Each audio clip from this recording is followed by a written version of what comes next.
It's a wonderful Friday morning, and you are most welcome again to our Shifting Blame series. So, good morning, good afternoon, and good evening, depending on where in the world you're joining us from. My name is Estella Hilda Animan, and I'm the coordinator for American Corner Aboba.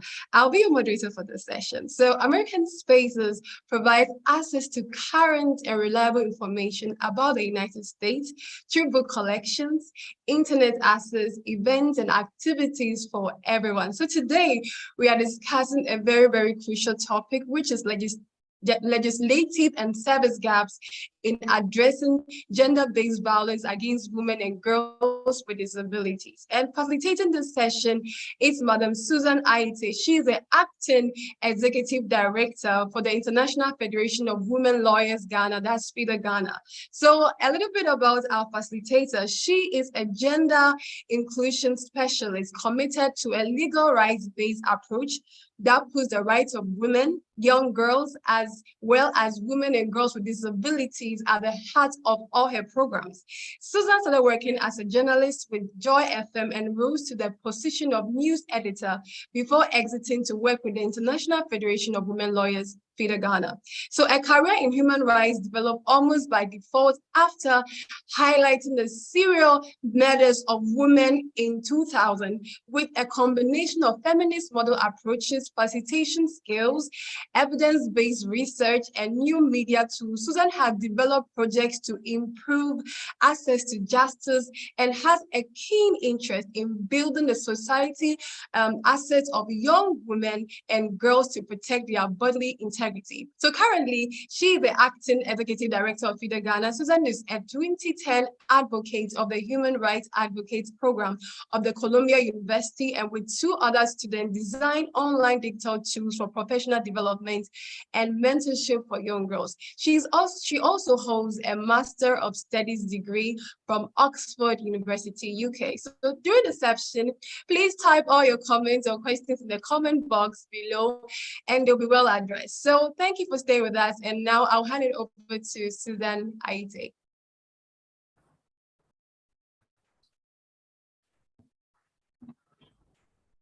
Okay, thank you very much, Estelle. That was a very long introduction about me. And thank you also for having me American Corner this morning. So as you rightly heard from Estelle, we'll be looking at legislative and service gaps that are confronted by women and girls with disabilities in Ghana. We're looking at it from the gender-based violence, angle. So we will start by looking at some of the slides which you need to share, and we will be actually looking at the legal framework, domestic legal framework. We also will look at the international framework.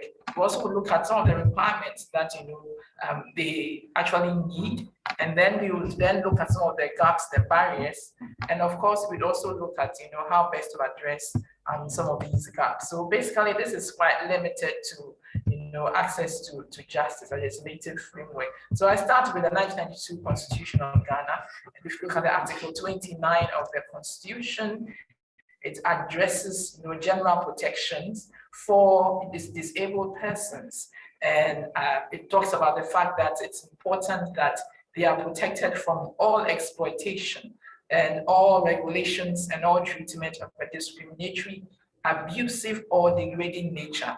And when it comes to judicial proceedings, it's important that a disabled person is a party to the legal procedures applied, and it should actually take into consideration, their physical, mental condition.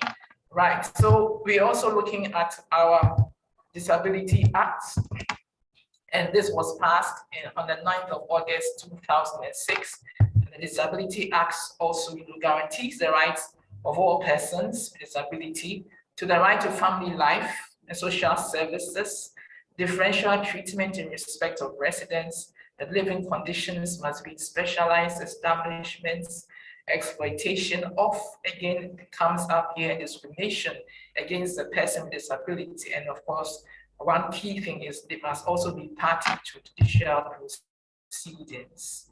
Now, if you look at the limitations or the gaps in our Disability Act, it's stated that women with disabilities the rights of children with disabilities, the inherent right to life, and the right to protection and safety in situations of risk and humanitarian emergencies, and also several other provisions are not covered in the Persons with Disability Act. So in situations like we had in 2020 with COVID, it means that they were not covered. And if you look at some of the data that has emerged, you realize that there's been there were a lot of challenges that confronted persons with disabilities, and particularly women and girls. So the Act is not comprehensive enough to prohibit all kinds of discrimination on the basis of equality, as is addressed by the Mother, Human Rights Convention, which is a UN Convention on the Rights of Persons with Disabilities. It's also important to note that discrimination, as captured in our Act, is more direct than indirect. So indirect discrimination is not covered. So if you look at the human rights regime, both international and the African human rights regime, there are quite a few human rights treaties and conventions addresses protection for women and girls with disabilities or persons with disabilities.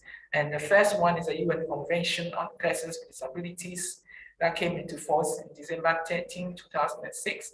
Then we have the African, Charter on Human and People's Rights, the Rights of Women in Africa, or the Maputo Protocol, as we call it. And of course, the African Charter on Human and People's Rights, or the Banjul Charter.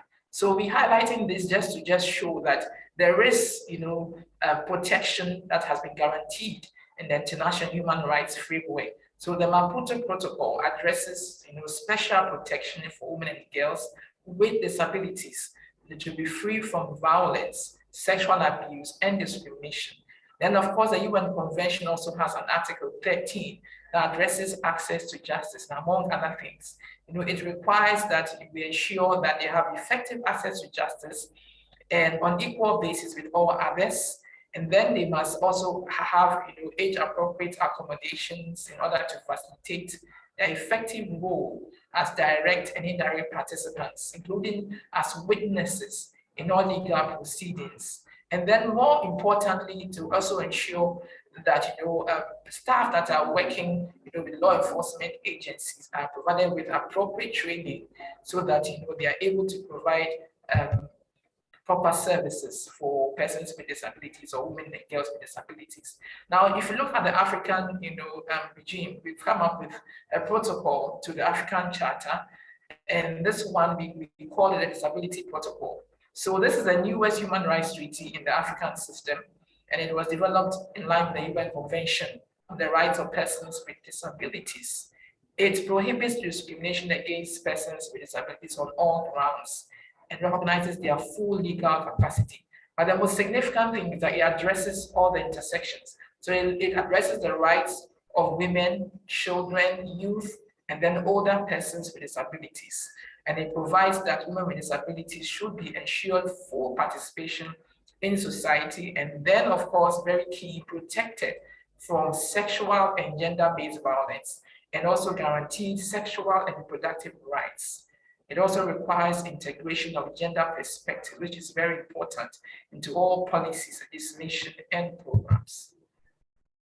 So we look at the strength of the human rights framework. I alluded to that, but to add on to it, it has actually made issues of disability very visible and has been embraced in human rights organizations. We can also use it as a yardstick to measure government accountability when it comes to providing protection for women and girls, particularly when we're talking about gender-based violence against women and girls with disabilities. So basically, what are the requirements for survivors of gender-based violence with special needs? I think they need a listening here, very key. They must be provided with information on what to do. They must have access to building or offices of service providers. The services must be targeted to meet their special needs. Resources should be made available to access legal aid, and implementation of the free medical care for survivors of sexual-based violence is now needed more than ever. Our laws talks about free legal aid, or free medical care, but it's not being actually implemented or enforced. And that is a big issue that women's rights organizations have been advocating for the past 10 years or so. Then also very, very key is that they need a place where they can speak confidentially to state actors that are mandated to provide the access to justice. And then of course investigation of their cases should be a priority. And then legal support, especially if there's protection order required, it is to ensure their safety. Now we're coming to the barriers, some of the barriers that we have actually come across. My organization, FIDA Ghana, did some work in 2017. We're looking at the extent and nature of violence against women and girls with disabilities. And surprisingly, we found out that from 2011 to 2016, that's a 5 years, duration, 5-year duration, nothing was recorded, particularly, from persons with disabilities per se. But then the law described, persons with intellectual disabilities as idiots, which is also very discriminatory. And so that is what, is highlighted there. Only 67 cases of carnal knowledge against, this particular group described as idiots was documented. And like I said, this is, very discriminatory language which needs to be expunged. Now, critical data on the extent and nature of gender-based violence is limited. And it is significant that such a group of women and girls, since the establishment of the domestic victims domestic violence victims and support unit since October 1998, is missing. So we don't have documentation. There's a lack of data, which is, unfortunate, because if you have the data, you'll be able to actually assess the trends. And also, if you assess the trends, you can come up with, better solutions, to, the challenges. Now, we are seeing also intragender violence remains an area which has been largely unexplored in Ghana. So if we say intragender, we're talking about the fact that women are not homogeneous. Everybody, has different needs, particularly for persons with disabilities, marginalized groups, women living with HIV and AIDS, various other groupings, older persons, they all have, their special needs. But we're looking at women and girls with disabilities, and this is largely unexplored, within our context, right? So there are other gaps also in the provision of services. We're looking at what DOPSU does, and DOPSU is actually mandated, by the government to provide support for persons who are subjected to gender-based violence. So if you look at the service delivery, you find out that they don't target in their content and methodology when it comes to sensitization and education on human rights and access to justice. And they don't target persons with disabilities or women and girls with disabilities. It's assumed that, the general information also cascades down to them, which is not, which is not right. Disability awareness is a big issue because there are many of them who have inadequate knowledge and skills in handling issues that relates to what we call adjacent groups, so gender excluded, socially included groups. And these serve as contributing factors to why they don't even report cases of violence, to the state actors. So therefore, responses that are provided from DOPSU for women and girls with disabilities is not even institutionalized. So when you look at, their policies, their documents, what is there that provides or shows us that there's something in their policy that actually provides a service or targeted services for persons with disabilities. So it's some of the gaps that came out very clearly, emerged, was a lack of sign language interpreters for people who are deaf. So that's a big issue. Then access to service providers is also hindered by unfriendly building structures. If you visit some of the buildings, you find out that it's very, very difficult for people with physical disability to negotiate, their way into some of these offices. And then there's also limited knowledge of where to access services by women and girls with disabilities. If you look at the courts, it's the same thing with sign language interpreters. They're not readily available, and this delays hearings and cases in the courts. And then the court buildings are often also difficult to access by women and girls with disabilities. When you look at legal aid for women and girls with disabilities, is in a way that they have to compete with all others to access these services. And here again, there's no targeted services for women and girls with disabilities. Now, shelters. No special provision is made at the few shelters available in Ghana for women and girls with disabilities. You can count the shelters in Accra, most probably about 2. And in all, we're looking at probably 5 shelters. And we don't even know if all these 5 shelters are really working. Now, there's another innovation that has actually come up. It's called the Orange Center, and that is run by the Domestic Violence Secretariat, and they are being assisted by the UN. There's a WAMI mobile application, and WAMI in our context means help me. So this mobile application was established not too long ago in March 2021. It's a good idea. It's supposed to provide or facilitate quick response and referrals to appropriate institutions for redress. So it's more of a multidisciplinary team of experts who are available. So you have social, psychosocial experts, you have legal experts, you have health experts. And there's a toll-free number which I put the helpline on for those within our context to look at. But the thing is that we need to ascertain if this is disability friendly. So that's a challenge over there.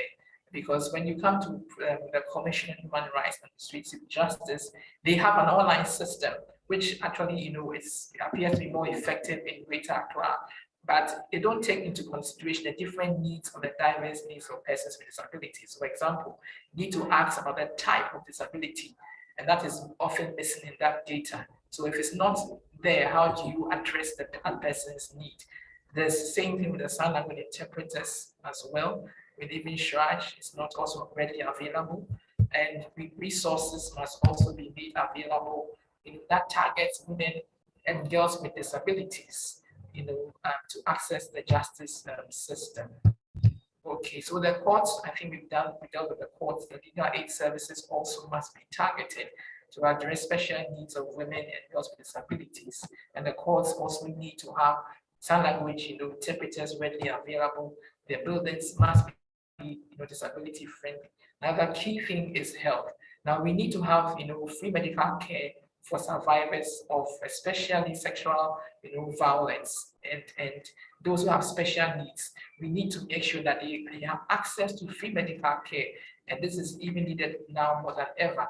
There's a long debate about that. It's missing, it's in our law, and the Domestic Violence Act makes provision for it, but it's not being implemented. Now, when it comes to shelters, how do we address the issue of shelters? So we have organizations like the ACT, they have the Pearl Safe Haven, okay, and we need to be able to get support, for some of these private shelters. They need to be able to address the special needs of women and girls with disabilities.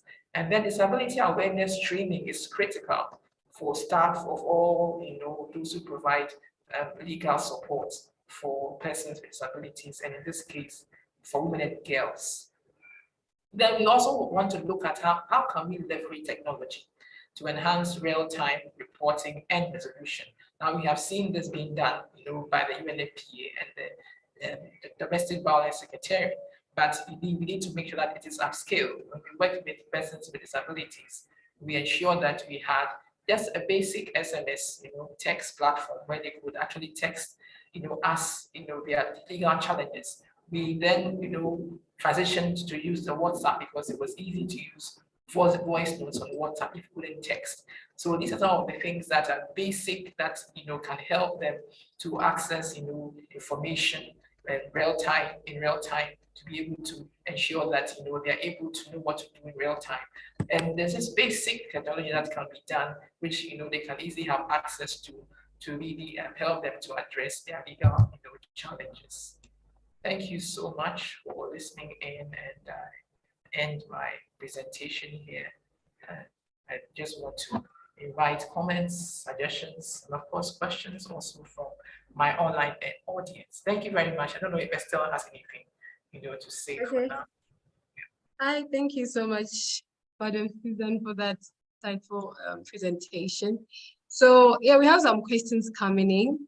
So the first one is about the reporting mechanism that has been put in place for women and girls with disabilities who experience gender-based violence. how is it like? Can you give us the perspective of it in the place of location wise? Let's say a rural area, and then an urban area, something like that. What reporting mechanisms are put in place to address such issues? Well, they need to find the nearest, either police station or DOFSU, depending upon the nature of the case. Or even if you have the Commission on Human Rights and Administrative Justice available. But if you talk about rural area, you find out that most of these facilities are rather, at the regional centers, the urban centers, and not very close to those within the rural, communities. And so it becomes a difficulty for many people who even don't have disabilities, and also who have to be able to access some of these services and make a report. Now, what we have done, which we cannot be everywhere, is to ensure that we have a community responsive mechanism. We call them community paralegals. So we don't have them everywhere, but at least we have them in some of the regional centers who do work in the rural areas. And so if you are in such a place, for instance, we have one in the Water region, we have about 3, I think, in the Water region, and we have also one in the Born Afro region, and then the Greater Accra region also has, quite a few community paralegals. And then with support or partnership with Action Aid Ghana, we also have some in the Northern region and also in the Upper East region. So if we are not everywhere, but if you can have these community-based structures within the rural settings, they will be able to refer cases, to the urban centers and also follow up. So it's a big, huge challenge for persons with disabilities in the rural communities. I can tell you that that's a big challenge for them, where to report the cases. Sometimes you find some form of, community-based structures within the traditional system that can also address more of these, cases, but they need to be trained to be able to be disability aware and to know how best to address the challenges that, persons with disabilities are confronted with. And in this case, our bias is women and girls, yes. Wow. So in this case, what do you think can be done to make it more accessible?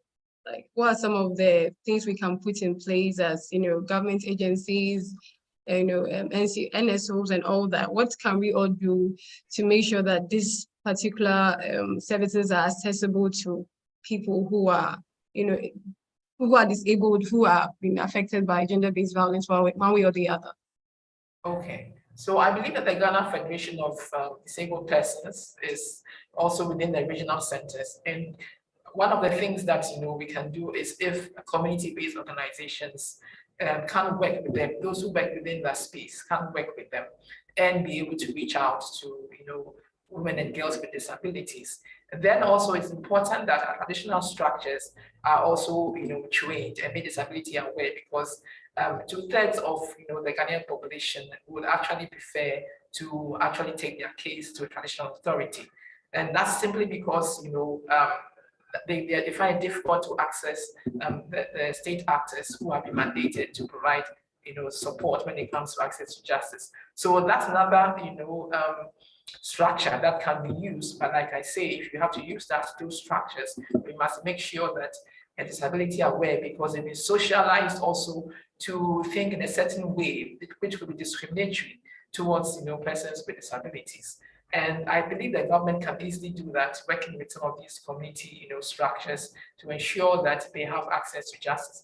Associate assemblies are also structures that can be worked with, because they are mandated by law to ensure that there are people who have access to justice. So that's another group, but it looks as if they are also quite inundated with a lot of work.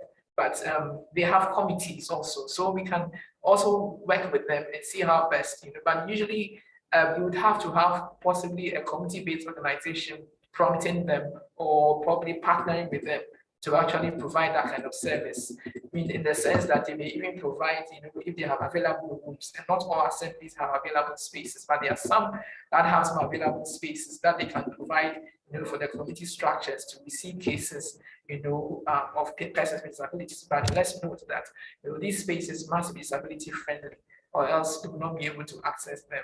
The most important thing is that when they report the case must be investigated it must not be dismissed. And when you speak to them, you find out that they have this perception that because of their disability, they are discriminated against. And when they have cases, it's only they only just pay lip service to it and then just totally forget about it.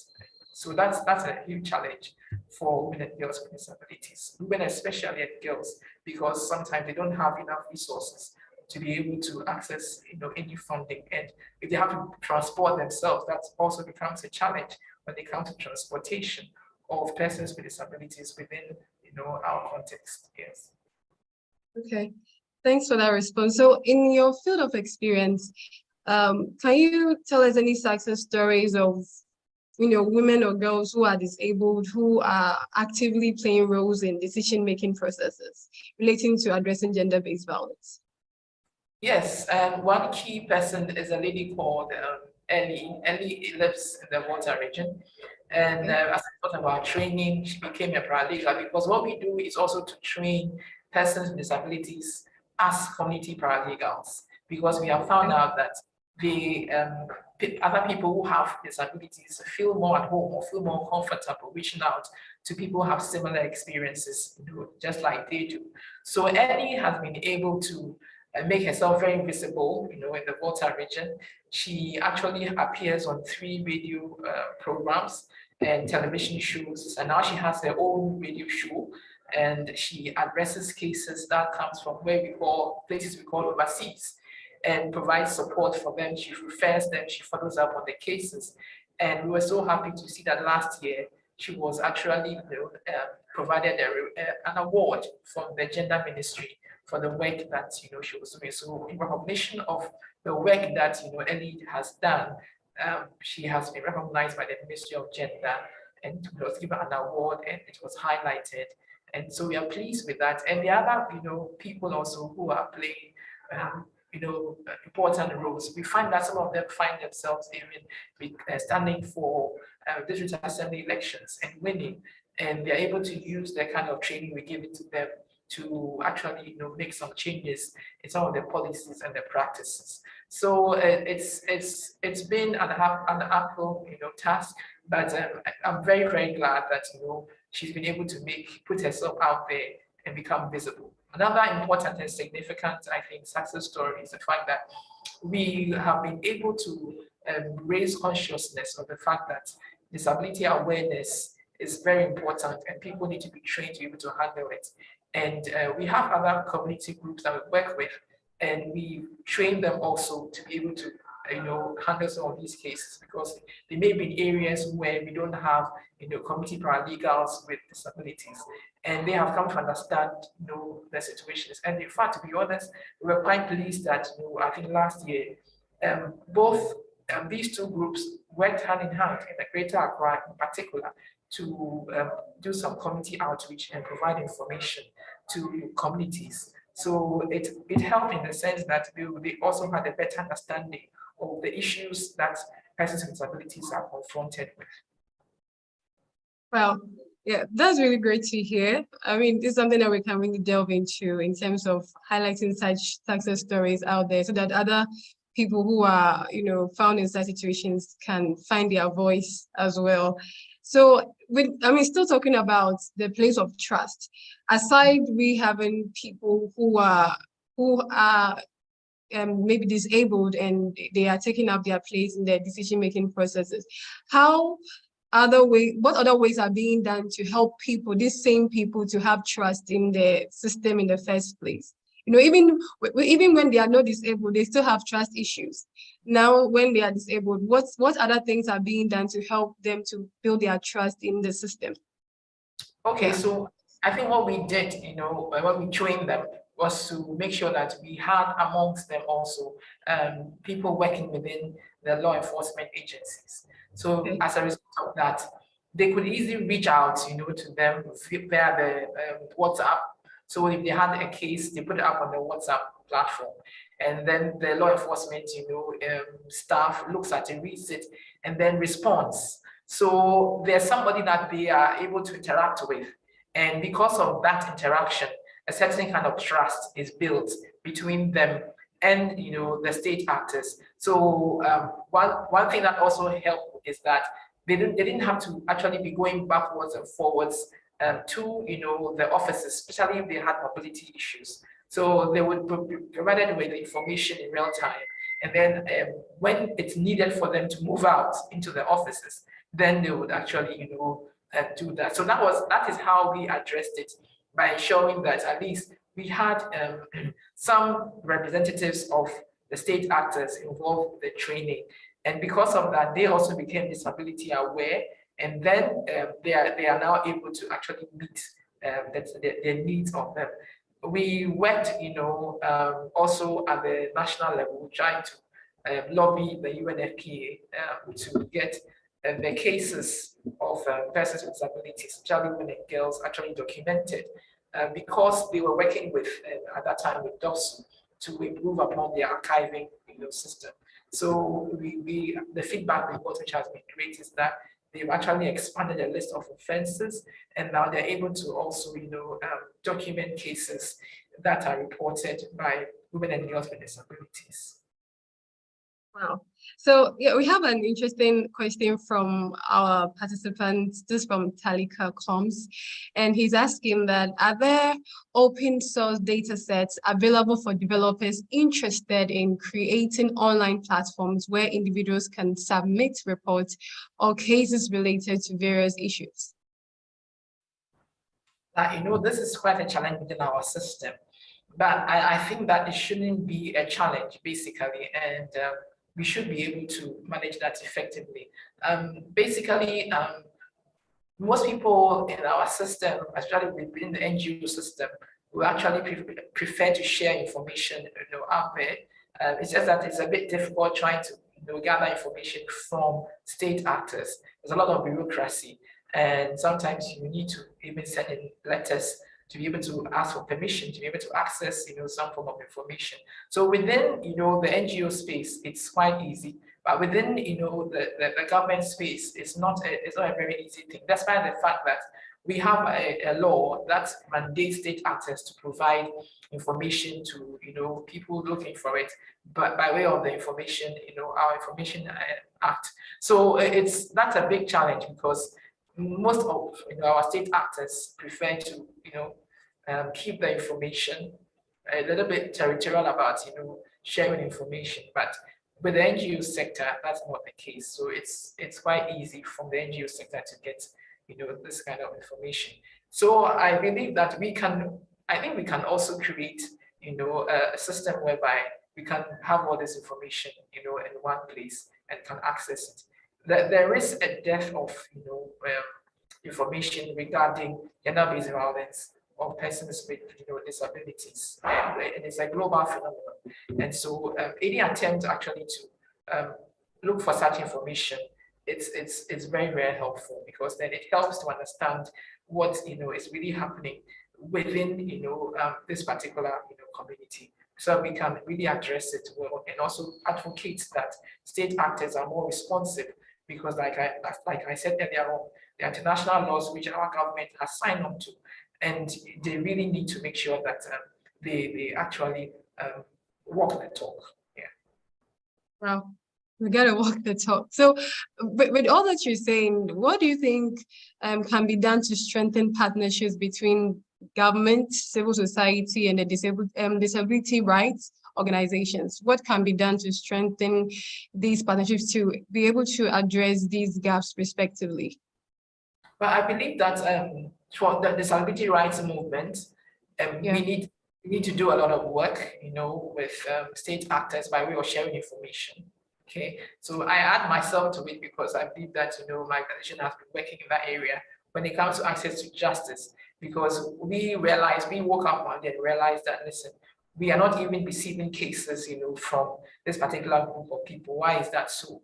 And so when the opportunity came for us to actually put in, a proposal, we did that, and we were able to actually get a lot of information about what is happening within that space. So first of all, you need to get data. You need to get and share that data with state actors, and we need to begin to advocate for them to make sure that they integrate some of these policies and practices which they have signed on to.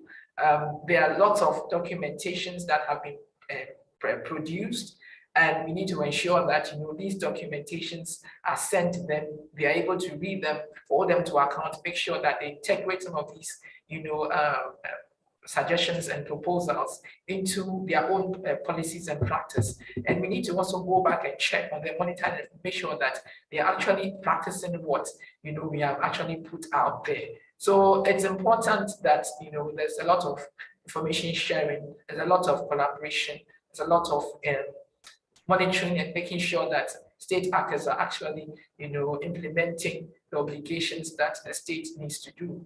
And also provide them with success stories to let them know that, listen, if we can help women and girls and any other person with a disability to actually, become visible, to be more empowered, it's actually enough to the benefit of our country.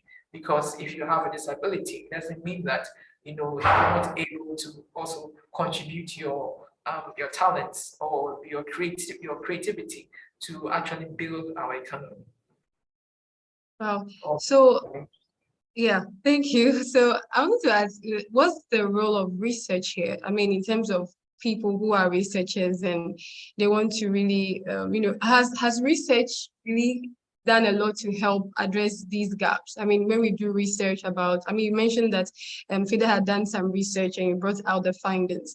Has research really helped to address these issues thoroughly? Or what's, inspiration will you give to researchers out there to, do to help bridge this gap as well?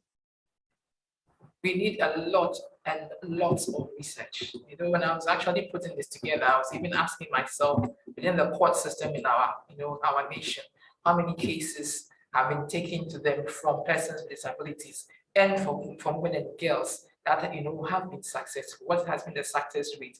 So these are things that we need. If we're able to get such research and such data and such information, it helps us to come up with or generate good advocacy campaigns.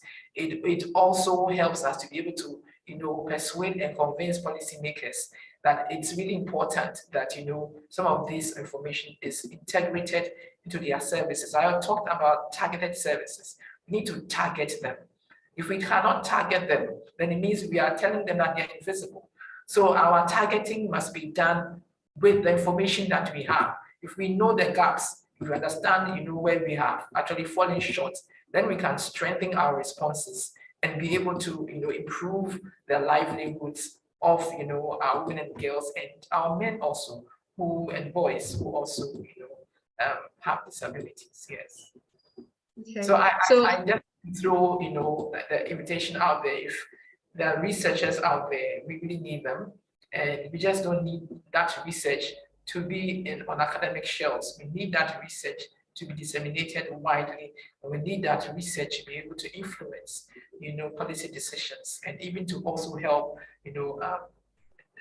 non-governmental organizations working within that field, help the disability movement within our, in fact, not even just within our context, but even beyond our context, be able to advocate effectively and campaign effectively for improvements in the livelihoods of persons with disabilities.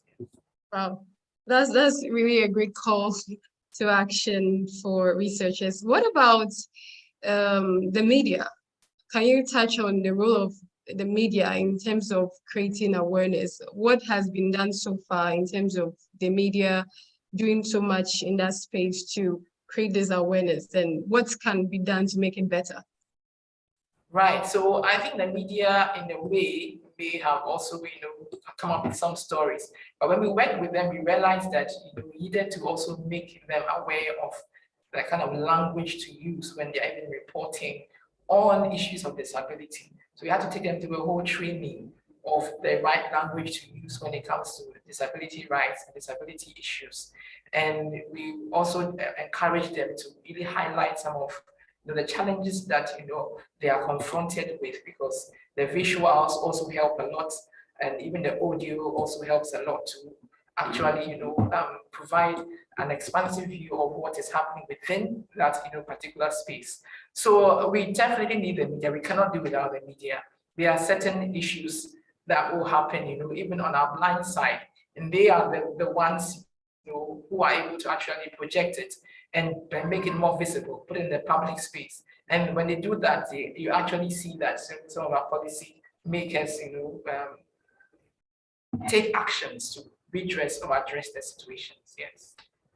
Wow, thank you so much for that response. So we have more questions coming in from our participants.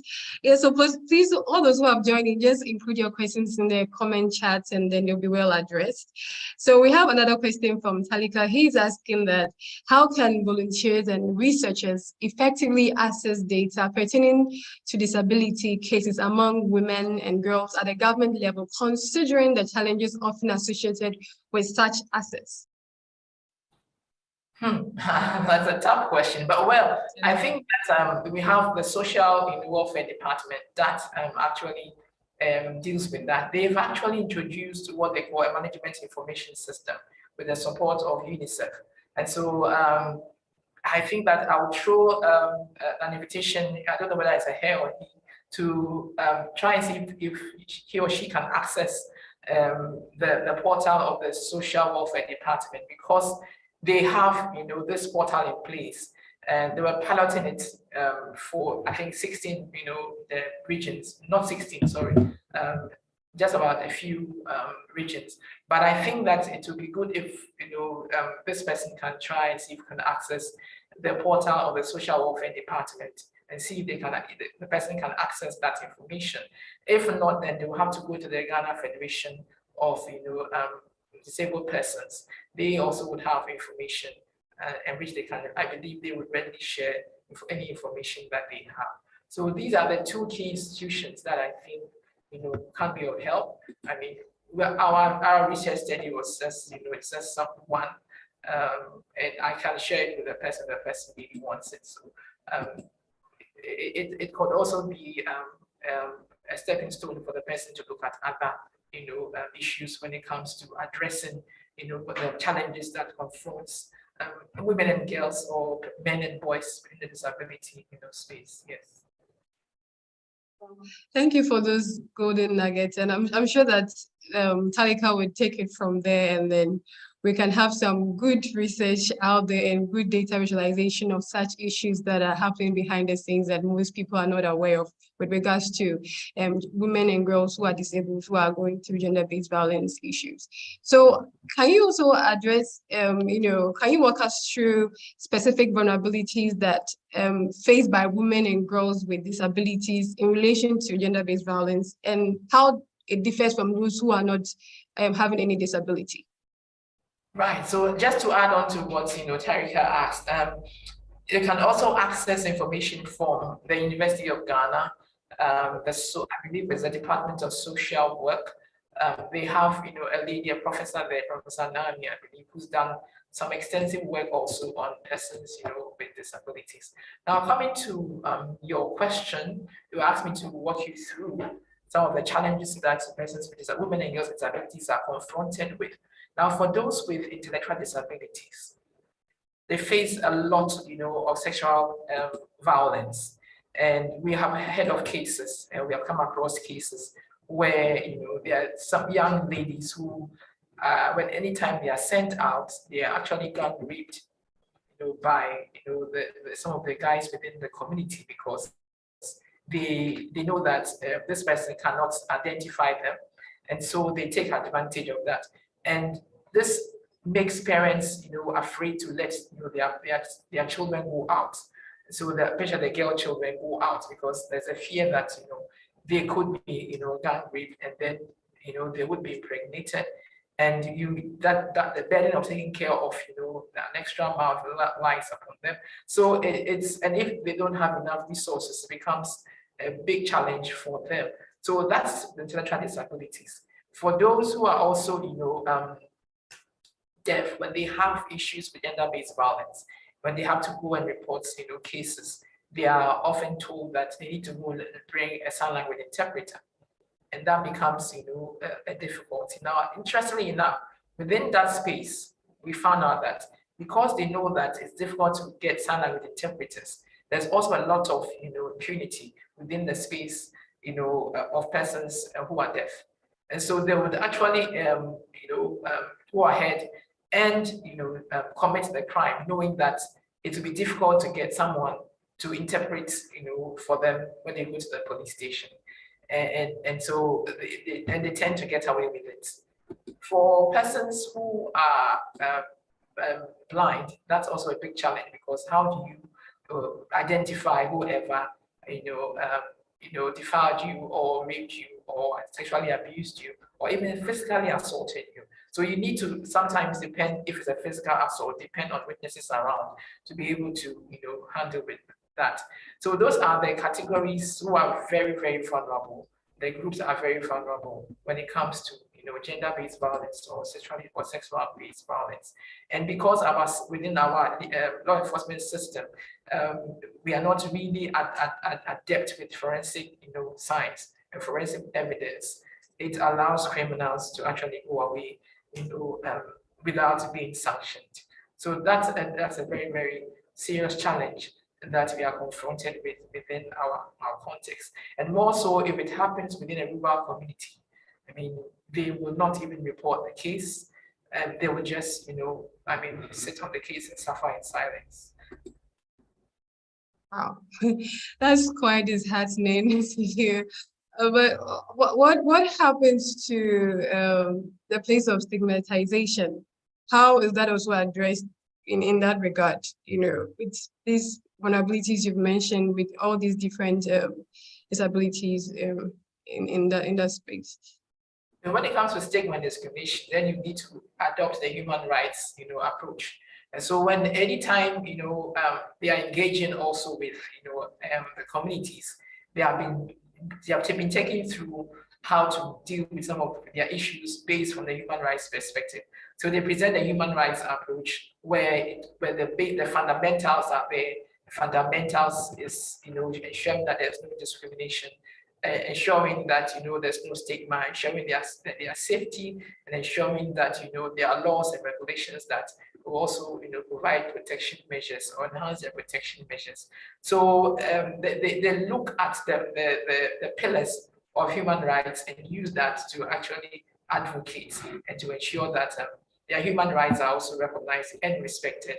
It takes a while because of the way some of our cultural perceptions are about persons with disabilities. And you can bear me out. We in the past government, there was someone who was made a chieftaincy, minister, and he was blind. And our chief said, it's a taboo for them to actually shake hands or deal with somebody who is blind.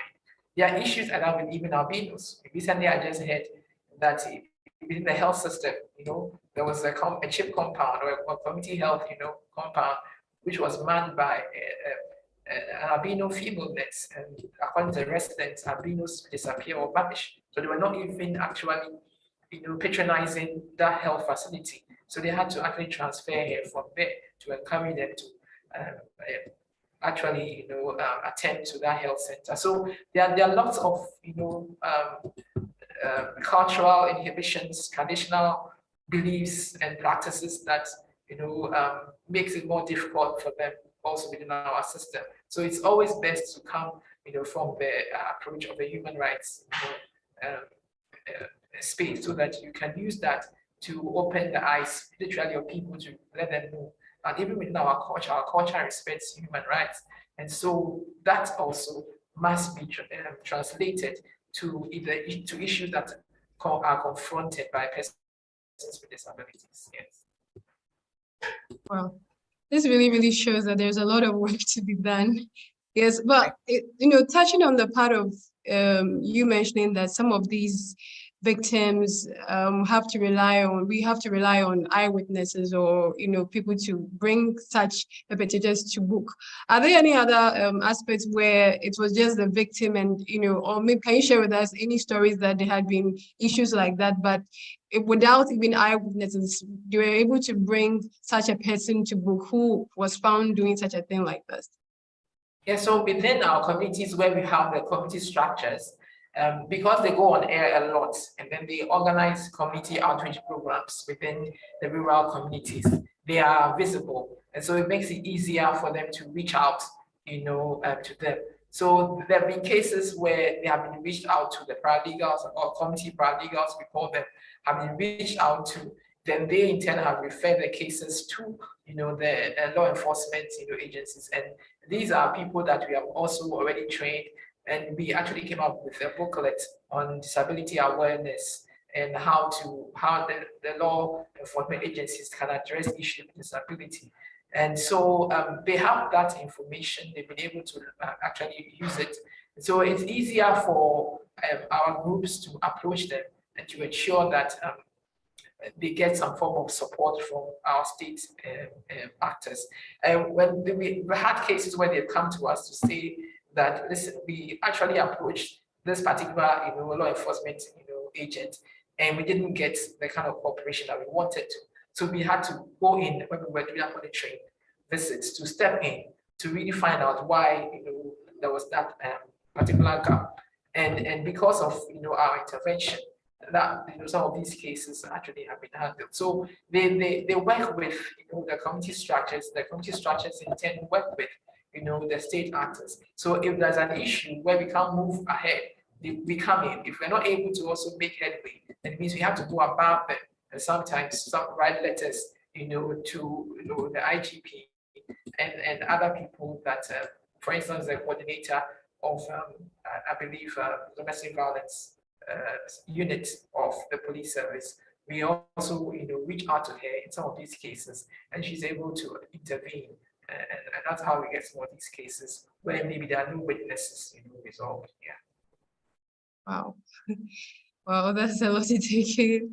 But I'm so glad that all these things are being brought to light for, us to all, put our hands on it, in it, and then do something to eradicate such issues. So Talika is asking again that in light of your significant contributions to addressing disability cases among women and girls, what advice would you offer to young people looking to get involved in disability and human rights? Wow. Okay. So interestingly enough, we have a program with young girls where we encourage them to write poetry. So we use the medium of poetry to get them to actually be creative, to talk to us about what they think, they need to express to the general public or the community about, their special needs and about themselves. And that has worked, quite very, very well. And we worked together with them with, others who didn't have any disability. And it was interesting seeing how they engaged, with persons with disabilities, particularly for those who are, who were deaf, how they were able to communicate with them. So I think that for young people, we need to come up with certain innovative, strategies or actions that will encourage them to be more interested in working on issues of disability. And so if we look within our context, wherever you are coming from, what is it that actually appeals to young people? In our context, or in some of the places we went to, it was by the mode of poetry. In other places, the traditional the accounts call it Irene Sep. So which is Irene Sep, is they're using music to actually talk about their issues. In some contexts, they prefer to use theater. So there are other things that can be done. Some people would probably want to use sports. Okay, so it's very expansive, and it's not a one-size-fits-all, as the cliche is, which I'm using. It's just to look within your own context and find out what is it that really appeals to young people, because you can't take what appeals to a particular context and port it to another place where they are not used to that. So in other places, if you decide to use poetry, it may not work, because that is not what they are probably used to. So within that context, we worked within a Greater Accra. Poetry was good for us. We could use that. If you go within other contexts, you could use theater or any other like I said, any other activity which is innovative that can really arrest the attention of young people. Of course, these days there are young people who are looking or using a lot of ICT. They are based in that. That could also be another way that we can encourage them to probably use. How do we use ICT to become creative, to even come up with things that will assist persons with disabilities to improve maybe communication, to improve mobility, to improve all sorts of things that really concerns them. So it's a good question. I like it, and I think that we need to be very innovative with young people, because they have a lot of passion, a lot of energy, which we need to divert to use to actually help the common good. Yeah. Oh, thank you so much for all those insights. Yes, I think it's a call to all of us, to educators, to volunteers as well, to get on board, get creative, and let's get the young children also involved in raising awareness and also voicing out issues that they are going through. Thank you so much, ma'am. It's quite important. We just have to wrap up now. We want to thank Madam Susan Aiti for taking us through this session. So many things have been highlighted, and I'm sure that all those who watch this would, can pick a bit from what they can do in their own space to, solve this particular problem. And so before ending today's program, I want to introduce you to an amazing online resource that you may find helpful, and that is the eLibrary USA. The eLibrary USA is the state-of-the-art digital library with 9 premium electronic databases that include digital newspapers, magazines, journals, videos, and dissertations. So usually this resource is only available to use in person at our American spaces, but with the global pandemic, we are opening up access to this amazing resource. If you are interested, sign up using the link that can be found in the comment section below. And so this program was proudly brought to you by the U.S. Embassy Ghana, American Corner, in partnership with Mobile Web Ghana. And if you have not subscribed to this channel, please do. We have exciting, interesting programs coming up. Subscribe, like this video, share it with your friends, share it with someone whom would find it very interesting and they can do something effective with it. So that concludes our program for today. Thank you all our participants for contributing. Thank you, Madam, once again. And so till we come your way again, have